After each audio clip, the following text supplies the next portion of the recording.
اس video کو like کیجئے، اپنے دوستوں کے ساتھ شیئر کیجئے، اور اگر ابھی تک آپ نے ہمارے چینل کو سبسکرائب نہیں کیا تو اسے سبسکرائب کر لیجئے اور ساتھ ہی موجود بیل آئیکن کو دبا لیجئے تاکہ آپ کو تمام نئی سٹوریز ملتی رہیں۔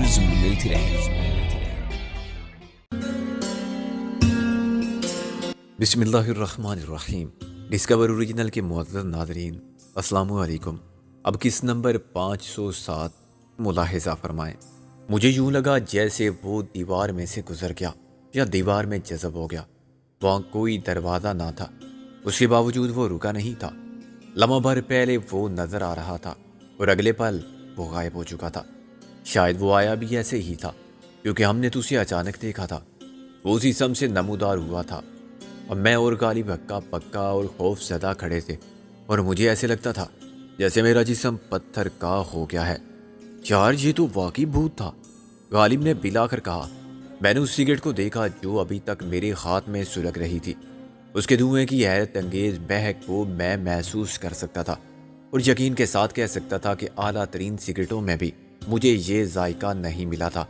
رائے بہادر بدری پرشاد OBE، میں نے زیر لب دہرایا۔ کیا وہ مر چکا ہے؟ شاید بہت پہلے، غالب نے کہا، اور اب وہ اپنی بیوی مدھومتی سے ملنے یہاں آتا ہے جو اس سے بھی پہلے مر چکی تھی۔ ہم نے اس کی چوڑیوں کی کھنک اور پائل کی جھنکار سنی تھی، غالب نے کہا۔ تم نے بھی اور میں نے بھی۔ لیکن غالب، یہ سگریٹ اور یہ ٹافی جو تیرے ہاتھ میں ہے۔ اب غالب نے اپنی بند مٹھی کو دیکھا اور پھر ٹافی کو ایک دم ایسے پھینک دیا جیسے ابھی تک وہ مٹھی میں بچھو کو دبائے کھڑا ہوا تھا۔ میں نے ٹافی اٹھا لی۔ اندر چلتے ہیں، غالب نے کہا۔ یار کیا یہ سچ ہو سکتا ہے؟ میں نے کہا یہ کوئی خواب نہیں تھا۔ ابھی جو ہم سے ملا وہ زندہ آدمی نہیں، فقط ایک روح تھی۔ میں نہیں مان سکتا، غالب نے کہا۔ بھوت سگریٹ کے پیکٹ اور ٹافیاں جیب میں لے کر نہیں پھرتے۔ کیا تو نے اسے غائب ہوتے نہیں دیکھا تھا؟ وہ دھوکا ہوا ہوگا میری نظر کو، وہ کسی اور طرف نکل گیا ہوگا، غالب نے بے بسی سے کہا۔ بیک وقت ہم دونوں کی نظر کو دھوکا ہو گیا۔ میں نے کہا نہیں غالب، حقیقت کو تسلیم کر لینا چاہیے، وہ ایک روح تھی۔ روح کا وجود ثابت ہوتا ہے، غالب نے کہا۔ میں روح کے وجود سے کب انکار کر رہا ہوں، لیکن یہ سگریٹ اور یہ ٹافی، دنیا میں جو کچھ ہوتا ہے عقل سب کی توضیح نہیں رکھتی، لیکن رائے بہادر نے ہم سے جو کچھ کہا ہم اس کی تصدیق ضرور کر سکتے ہیں۔ میں نے کہا ایک بات اور، اس نے کہا تھا کہ یہاں مدھومتی دفن ہے، ہندو دفناتے کہاں ہیں؟ مرگٹ لے جاتے ہیں اور شمشان گھاٹ پر جلا دیتے ہیں، غالب نے کہا۔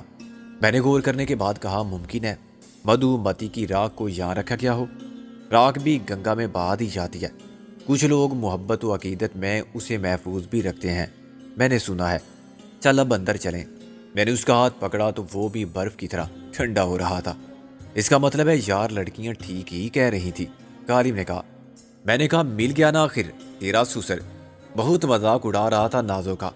ہم اندر پہنچے تو نازو جو چادر میں منہ لپیٹ کر پڑ گئی تھی گل سے باتیں کرتی پائی گئی۔ ہم دونوں کی صورت دیکھ کر اس نے کہا سکندر کیا بات ہے، ہوائیاں کیوں اڑ رہی ہیں چہرے پر؟ میں اب سگریٹ کا کش لیتے ہوئے ڈر رہا تھا، چنانچہ میں نے اسے مسل کر بجھا دیا اور اس کے برینڈ کو غور سے دیکھا۔ غالب اتنا پسینہ تمہارے ماتھے پر؟ گل نے کہا۔ چپ کیوں ہو تم دونوں؟ نازو نے کہا۔ میں نے کہا پہلے پانی پلاؤ تھوڑا سا۔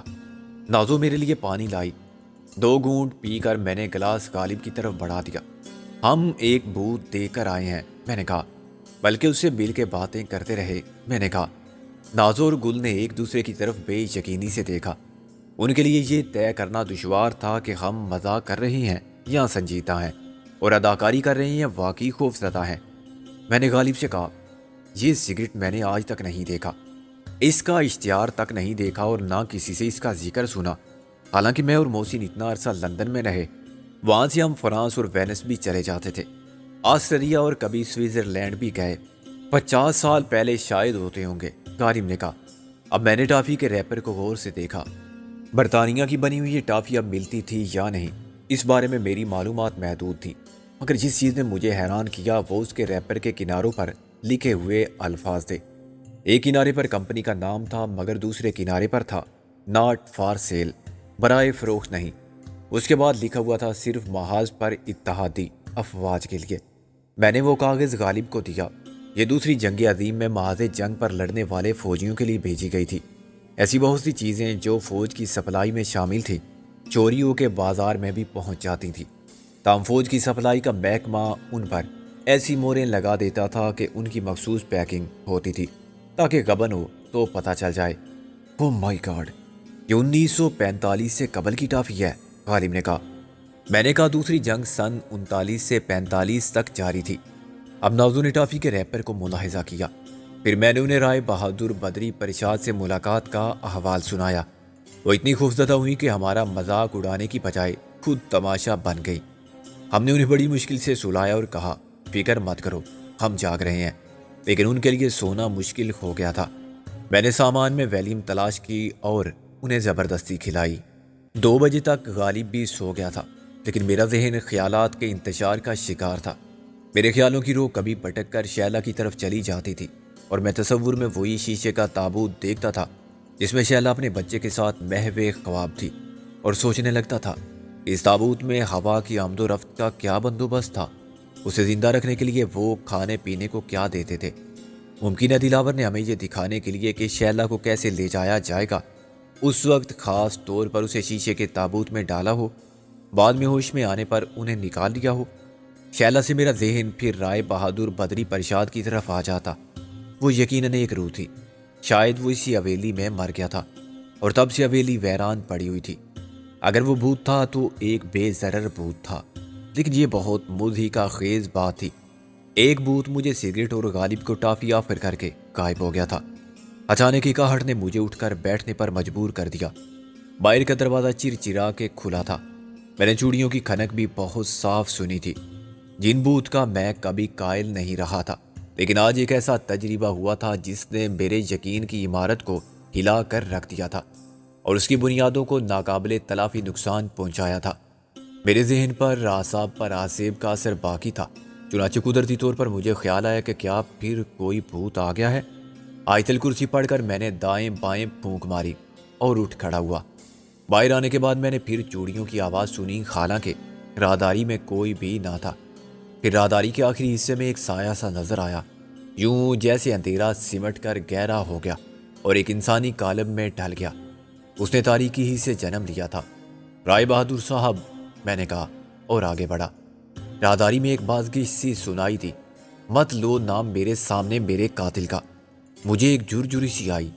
میں نے سوچا کہ واپس بھاگ جاؤں، لیکن کوئی نادیدہ قوت تھی جس نے مجھے آگے دھکیل دیا۔ میں سیرزدہ شخص کی طرح چلتا ہوا اس کے قریب پہنچ گیا۔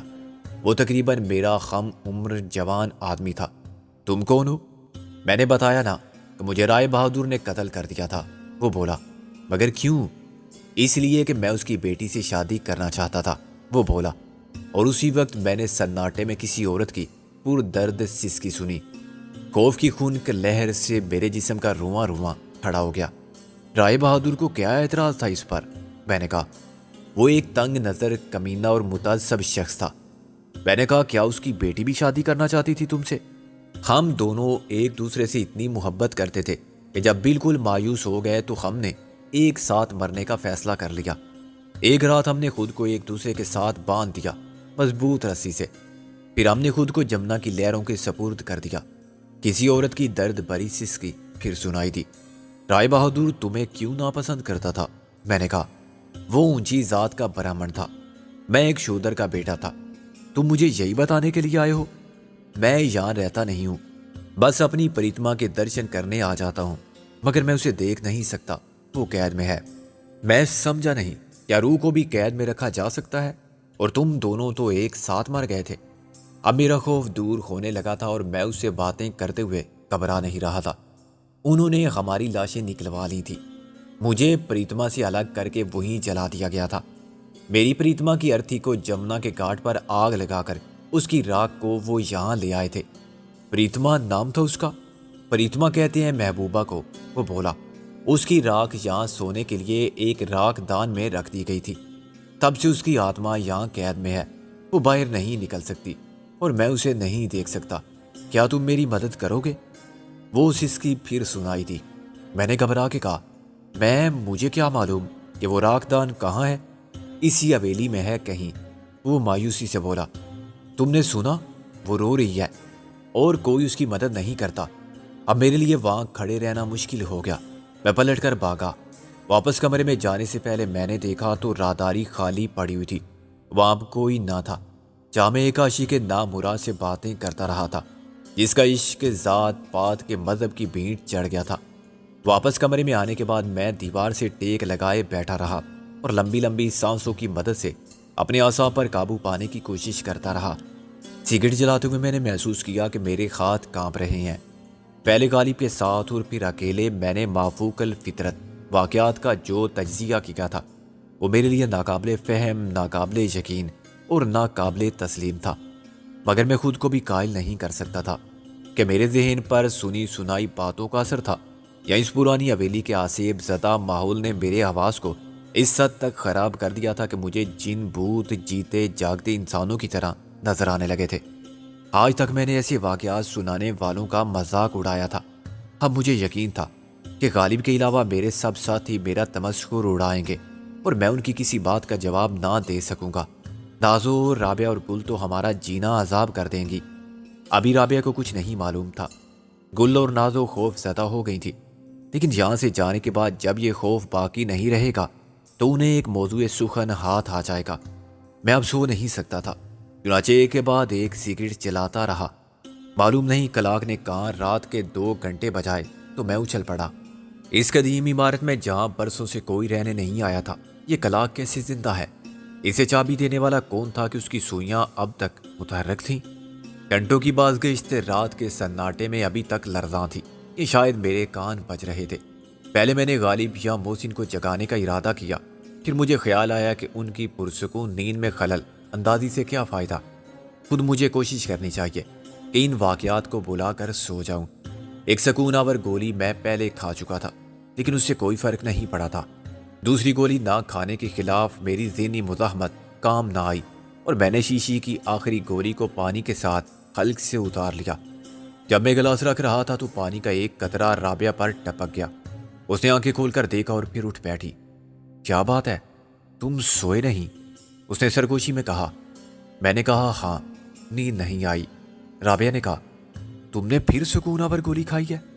میں نے کہا ایک ہی گولی تھی اس میں تو پوری شیشی کھا جاتا۔ رابعہ نے پریشان ہو کر کہا کیا ہو گیا تمہیں سکندر؟ میں نے کہا کچھ نہیں، تم سو جاؤ۔ نہیں، پہلے مجھے بتاؤ بات کیا ہے؟ میں نے کہا اچھا باہر آؤ۔ باہر لے جا کر میں نے اسے وہ جگہ دکھائی جہاں میری اور غالب کی ملاقات رائے بہادر سے ہوئی تھی۔ میں نے ثبوت کے طور پر وہ آدھی بجھی ہوئی سگریٹ اور دوسری جنگ عظیم کے زمانے کی ٹافی پیش کی، پھر تازہ ترین واردات کے بارے میں بتایا کہ مجھے بدری پرشاد کی بیٹی کے چاہنے والے نے محبت کے ایک کلمناک انجام کی ایک داستان خونچکاں سنائی تھی۔ میں نے اس بدبخت لڑکی کی بے چین روح کی سسکیوں کا ذکر بھی کیا۔ حیرت انگیز طور پر رابعہ پرسکون رہی۔ اس نے کہا فرض کرو وہ ان کی روحیں تھیں جن سے تم ملے، تو اس میں پریشانی کی کون سی بات ہے؟ میں ایسی باتوں پر یقین نہیں رکھتا، میرا خیال ہے کہ میرا دماغ خراب ہو جائے گا۔ وہ بدروحیں تو نہیں تھی، تمہیں کیا نقصان پہنچایا انہوں نے؟ ہم سب سے کوئی شکایت تو نہیں ہوئی ان کو؟ رابعہ میں یہاں سے نکل جانا چاہتا ہوں اس سے پہلے کہ کوئی ایسی ویسی بات ہو۔ میرا ذہن شیلا کی طرف سے بھی پریشان ہے۔ آج رات ہم کچھ نہ کچھ ضرور کر سکتے تھے، ایسے بیٹھے نہیں رہنا چاہیے ہمیں۔ رابعہ نے کہا ہر کام اپنے وقت پر ہوتا ہے، ہمیں بہت سی باتیں معلوم ہو گئی ہیں جو بنیادی اہمیت رکھتی ہیں۔ محمد خان بھی ہمارے ساتھ اس مہم میں شامل ہو جائے گا، ہم اکٹھے ہوں گے تو ہر کام آسان ہو جائے گا۔ ابھی تک محسن اور غالب کا مسئلہ تھا، اب وہ بھی فٹ ہے۔ رابعہ کی باتوں نے میرا اعتماد بحال کر دیا۔ آہستہ آہستہ میرا خوف بھی دور ہونے لگا۔ مجھے یہ احساس بھی پشیمانی میں مبتلا کر رہا تھا کہ رابعہ ایک لڑکی ہونے کے باوجود دہشت زدہ نہیں ہے۔ مجھے تو زیادہ حوصلہ مندی کا مظاہرہ کرنا چاہیے۔ رابعہ نے کہا چائے پیو گے؟ بنا کے لاؤں؟ میں نے کہا اکیلے ڈر نہیں لگے گا کچن میں؟ دل تو چاہ رہا ہے۔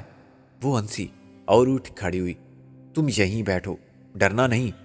اس نے یوں کہا جیسے میں کوئی بچہ ہوں۔ میں پتھر کی گرد آلود بینچ پر بیٹھا رہا۔ رائے بہادر بدری پرشاد کا تصور میرے سامنے رہا، مگر اس نے مجھے خوفزدہ نہیں کیا۔ رابعہ چائے لے کر آئی اور مجھے ایک مگ پکڑا دیا۔ آخری شب کے چاند نے ایک ٹنڈ درخت کی شاخ سے جھانک کر ویرانی کے تاثر میں مزید اضافہ کرنے کی کوشش کی۔ پھر تاریکی میں ایک ایولا سا نمودار ہوا اور ہماری طرف بڑھا۔ میں چوکنا ہو گیا، لیکن قریب آنے پر محمد خان کے نقوش واضح ہو گئے۔ میں نے کہا خان صاحب تم اس وقت؟ خان نے مسکرا کے کہا ہاں، اس وقت مجھے یہاں آنا تو نہیں چاہیے تھا۔ رابعہ نے جلدی سے کہا چائے پئیں گے آپ؟ خان نے نفی میں سر ہلایا، نہیں ابھی پی کر آ رہا ہوں۔ کہاں سے اس وقت؟ رابعہ نے کہا وہ سر کو خدا حافظ کہنے گیا تھا۔ تم نے بتا دیا اسے کہ تم ہمارے ساتھ جاؤ گے؟ قسم اللہ کی پہلے ارادہ نہیں تھا میرا، لیکن حافظ جی نے کہا ہے کہ اچھا ہے یہ خوشخبری اسے تم سے ملے کہ تم راہ حق کی مسافت قبول کر چکے ہو۔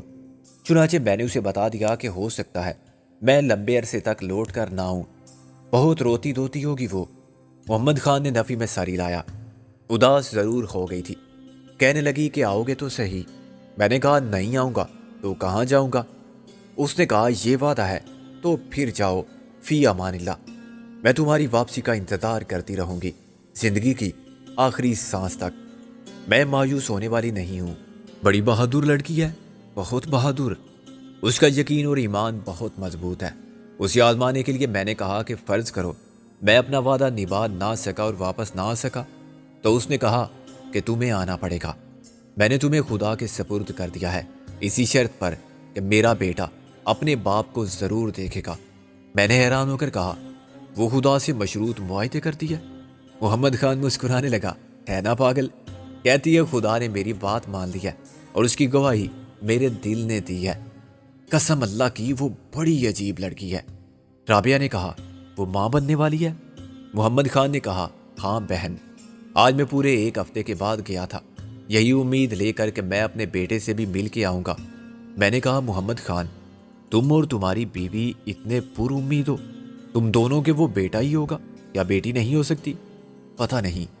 وہ دراصل حافظ جی نے کہا تھا مجھ سے کہ محمد خان، میں نے بچے کا نام فتح محمد رکھا ہے جو ٹیپو سلطان کا نام تھا۔ اس وقت یہ خیال آیا تھا میرے دل میں کہ بیٹی ہوگی تو اس کا نام رضیہ رکھوں گا، لیکن حافظ جی کی بات ایسے نہیں ہوتی، قسم اللہ کی۔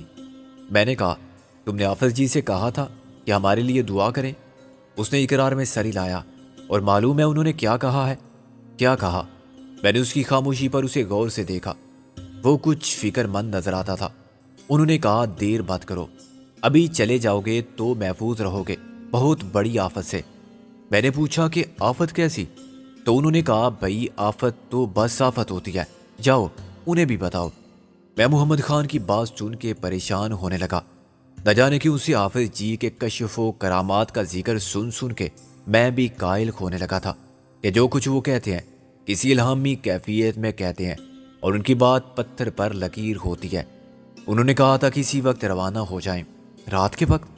محمد خان نے کہا ہاں یہی کہا تھا انہوں نے، مگر اس وقت ہم کہاں جا سکتے ہیں؟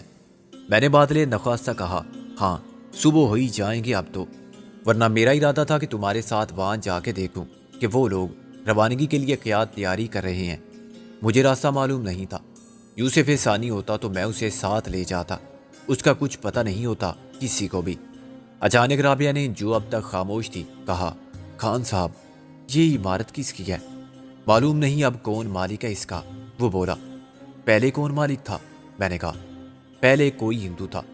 میں نے کہا رائے بہادر بدری پرشاد اوبی ہے؟ وہ چونکا، جب تمہیں یہ بات معلوم تھی تو مجھ سے کیوں پوچھ رہے تھے؟ میں نے کہا تصدیق کے لیے۔ وہ اب کہاں ہے؟ خان نے کہا مر کب گیا کب کا، اس کا نام اب بھی لکھا ہوا ہے باہر ایک تختی پر۔ اس سے پتہ چلتا ہے کہ عمارت 19ویں صدی کے آخر میں بنی تھی۔ یہ بدری پرشاد کون تھا؟ ایک غدار تھا ویسے تو، ہندوستانی حریت پسندوں کی بہت مدد کرتا تھا، لیکن اس طرح ان کے ٹھکانوں کی اور ان کے عزائم کی خبر رکھتا تھا۔ اس کی اطلاع پر نہ جانے کتنے آزادی کے متوالے پکڑے گئے، کچھ کالے پانی گئے، کچھ پھانسی پر لٹکائے گئے، ہندو مسلمان دونوں۔ اسے انگریزوں سے انعام میں جاگیریں ملتی رہیں۔ یہ بات کب تک چھپی رہ سکتی تھی؟ دوسری جنگ عظیم میں اسے بڑے بڑے ٹھیکے ملے، وہ یہاں سے بھاگ گیا اور برما چلا گیا تھا۔ ٹھیکے سپلائی کے تھے؟ میں نے کہا مثلاً سگریٹوں اور ٹافیوں کی سپلائی کے؟ یہ تو مجھے نہیں معلوم۔ محمد خان حیران ہو کے بولا وہ سنگاپور اور برما کے محاذ پر فوجوں کو راشن سپلائی کرتا تھا۔ اس نے بہت ایر پھیری کی، اس نے لاکھوں بنائے، پھر جاپانیوں کی بمباری میں وہ زخمی ہو گیا تھا، اس کی جان بچ گئی لیکن آنکھیں ضائع ہو گئی تھی۔ میں نے کہا اس کی بیوی کا نام مدھومتی تھا؟ قسم اللہ کی یہ بات تو میرے باپ کو بھی معلوم نہیں ہوگی، تمہیں کس نے بتائی یہ باتیں؟ خان نے کہا۔ میں نے اسے مختصراً بدری پرشاد کے بارے میں بتا دیا۔ وہ مجھے آنکھیں پھاڑ کر دیکھتا رہا۔ کوئی اور کہتا مجھ سے ایسی بات تو قسم اللہ کی میں اسے جھوٹا سمجھتا۔ خان نے کہا، اور مجھ سے ملاقات ہو جاتی اس کی تو میرا ہارٹ فیل ہو جاتا۔ میں نے ہنس کے کہا، ہارٹ فیل تو میرا بھی ہو جاتا اگر اس وقت مجھے معلوم ہو جاتا کہ وہ زندہ آدمی نہیں بلکہ بھوت ہے۔ تمہاری زندگی ممبئی میں گزری ہے، یہ بتاؤ اور کیا مشہور ہے اس بدری پرشاد کے بارے میں؟ اس کا ایک ہی بیٹا ہے، بدری انڈسٹری کا مالک۔ وہ میرین ڈرائیو کے ایک اپارٹمنٹ میں رہتا ہے۔ کسی ایکٹریس سے شادی کی ہے اس نے۔ کیا اس کا ارادہ اس عمارت کو گرا کے ریزر بلیڈ کی فیکٹری لگانے کا ہے؟ ہوگا۔ اگر بدری پرشاد نے تمہیں بتایا ہے تو میں اس کو کیسے غلط کہہ سکتا ہوں؟ محمد خان نے کہا۔ اس کی کوئی بیٹی تھی؟ ہاں، یہ بات میں نے سنی ہے کہ وہ کسی چمار کے لونڈے پر عاشق ہو گئی تھی۔ بدری پرشاد اونچی ذات کا ہندو تھا، وہ کیسے برداشت کر سکتا تھا کہ کسی چمار سے رشتہ جوڑے؟ لڑکی اور لڑکے نے خودکشی کر لی تھی، اس پر کوئی فلم بھی بنی ہے۔ میں نے کہا، فلم تو نہیں دیکھی میں نے، لیکن میں اس چمار کے لونڈے سے بھی مل چکا ہوں۔ پھر میں نے اسے اپنے دوسرے تجربے کے بارے میں بتایا۔ محمد خان بزدل آدمی نہیں تھا، لیکن جن بھوت کا معاملہ ایسا ہے کہ ایسے واقعات اچھے خاصے معقولیت پسند اور بہادر آدمی کو بھی دہشت زدہ کر دیتے ہیں۔ قسم اللہ کی مجھے معلوم ہوتا کہ سب بدرو ہیں، بری پڑی ہیں یہاں، تو میں ادھر کا رخ بھی نہ کرتا۔ وہ بولا، مجھے تو اس شہزادے گلفام نے مروا دیا۔ میں نے کہا، اسے بھی کہاں معلوم ہوگا؟ اسے نہیں معلوم ہوگا؟ محمد خان نے کہا، اسے تو شہر کے ہر جن بھوت کے آبا و اجداد کا شجرہ نسب تک معلوم ہوگا، وہ خود جن ہے۔ میں نے بتایا تھا تمہیں، اس سے جن بھوت بھی پناہ مانگتے ہوں گے۔ رات کو شمشانوں میں پھرتا رہتا ہے، کبھی کوئی کھوپڑی اٹھا لاتا ہے۔ وہ کس لیے؟ پتہ نہیں، کہتا ہے عمل کراؤں گا۔ یہ ہندو بنیے بڑے چالاک ہوتے ہیں، اپنی دولت گاڑ دیتے ہیں کہیں، اور بعض اوقات کسی کو بتائے بغیر مر جاتے ہیں۔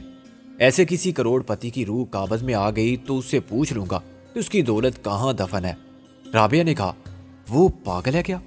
میں نے کہا، ایسا مت کہو، میں اور تم پاگل ہیں اس کی ہوش مندی کے سامنے۔ محمد خان نے کہا، پرسوں معلوم ہے کیا ہوا؟ خود اس نے بتائی تھی یہ بات مجھے۔ وہ کسی قبرستان میں لیٹا ہوا کوئی وظیفہ پڑھ رہا تھا۔ رابعہ سہم کر میرے قریب ہو گئی۔ پرانی قبر تھی؟ محمد خان نے کہا، نہیں، تازہ کھدی ہوئی قبر تھی۔ گورکن تیار رکھتے ہیں کہ اچانک کوئی مردہ آ جائے تو پیسے بٹور لیں۔ وہ رات کو گیا اور قبر میں اتر کر لیٹ گیا۔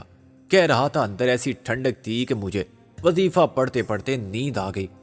اس سے وظیفہ خراب ہوا اور اوپر سے کسی نے میرے اوپر مردہ پھینک دیا آدھی رات کے بعد۔ وہ تو مجھ پر بھی مٹی ڈال دیتے، مگر میں نے شور مچایا کہ یہ کیا کرتے ہو، پہلے مجھے تو نکلنے دو۔ معلوم نہیں وہ کون تھے، ایسے بھاگے ڈر کے کہ پیچھے مڑ کر نہیں دیکھا۔ مگر ایسے کون پھینکتا ہے مردے کو؟ میں نے ایک جری لے کر کہا۔ وہ کسی کی لاش کو ٹھکانے لگانے آئے تھے، معلوم نہیں کون تھا جسے قتل کیا گیا تھا، اور وہ قاتل تھے یا محض لاش غائب کرنے پر مامور تھے۔ یوسف ثانی تو مردے کے نیچے سے نکل کے اور کپڑے جھاڑ کے آ گیا۔ اس سے کچھ بعید نہیں کہ اس وقت بھی کسی قبر میں پڑا ہوا ہو۔ رابعہ چلائی، خدا کے لیے کوئی اور بات کریں۔ میں نے محسوس کیا کہ وہ کانپ رہی ہے اور اس کا جسم ٹھنڈا پڑ گیا ہے۔ میں نے اس کے شانے پر ہاتھ رکھ کر کہا، اوکے، لعنت یوسف ثانی پر، چلو ہم اندر چلتے ہیں، تھوڑی دیر میں صبح ہو جائے گی۔ آؤ میرے کمرے میں آ جاؤ، محمد خان نے کہا۔ میں نے بھی باقی سب کی نیند میں مخل ہونا مناسب نہیں سمجھا۔ ابھی ہم محمد خان کے کمرے میں جا کے بیٹھے ہی تھے کہ ایک کھڑکی کے دھندلے شیشے پر تیز روشنی پڑی اور غائب ہو گئی۔ چند سیکنڈ کے وقفے سے روشنی کی جلملاہٹ پھر نظر آئی۔ یہ کیا ہے آخر؟ محمد خان نے کہا اور کھڑکی کھول کر باہر دیکھنے کی کوشش کی، لیکن کنڈیاں زنک سے جام ہو چکی تھی۔ اس نے اوپر کے ایک ٹوٹے ہوئے شیشے سے جھانک کر دیکھا، پھر اس نے مجھے ہاتھ سے اشارہ کیا کہ میں بھی وہ منظر دیکھوں۔ محمد خان بہت گھبرایا ہوا تھا، اور جب میں نے شیشے سے باہر دیکھا تو ایک لمحے کے لیے میری رگوں میں بھی خون منجمد ہونے لگا۔